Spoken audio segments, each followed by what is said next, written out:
If you're looking to purchase a home, you need to know that there are going to be 4 upfront out-of-pocket expenses for you as soon as the seller accepts your offer on their home that you're going to be responsible for, and I'm going to walk you through those. As soon as you put an offer in on a home and the seller accepts your offer, it becomes an executed contract. That is the day that the timeline for the entire contract process is determined by. Okay, your first out-of-pocket expense is the option fee. The option fee is a negotiated amount of money in the contract that you are going to write a check to the sellers for, so that they will take their property off the market during the allotted amount of time that you negotiated in the contract, typically 7 to 10 days, so that you can get your inspection done and do all of your due diligence and renegotiate any sort of repairs that come up with the sellers during that week.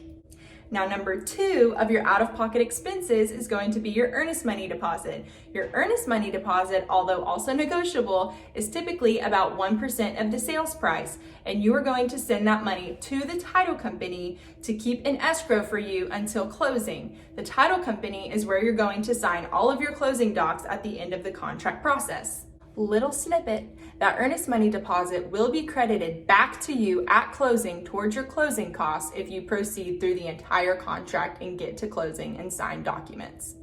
Okay, now your third out-of-pocket expense is your inspection fee. Now, this differs across all properties depending on the square footage and the location of the home and what all the home entails. But typically here in Texas, they're about $425 to about $500. They can be more depending on if you get an additional WDI, wood destroying insect report, or if there's a pool on the property and you want to get the pool and pool equipment checked out, that can be more. But the inspector will go through and inspect the entire home, and they usually offer about a 25 to 30 page report of all of their red flagged items, and then we will read over the report and go through a list of things that that are concerning that we want to bring up to the sellers, and then that is what you negotiate with the sellers for them to do repairs.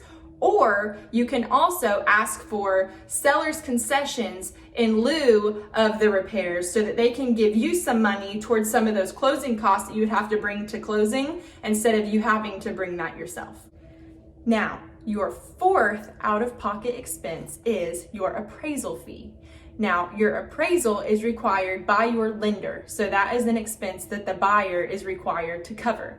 There you have it. Those are your upfront fees that you can expect financially to have to be responsible for within the first several weeks of being under contract and on a home before you close on the property. Please let me know if you have any more questions. I would be more than happy to go into even more detail for you.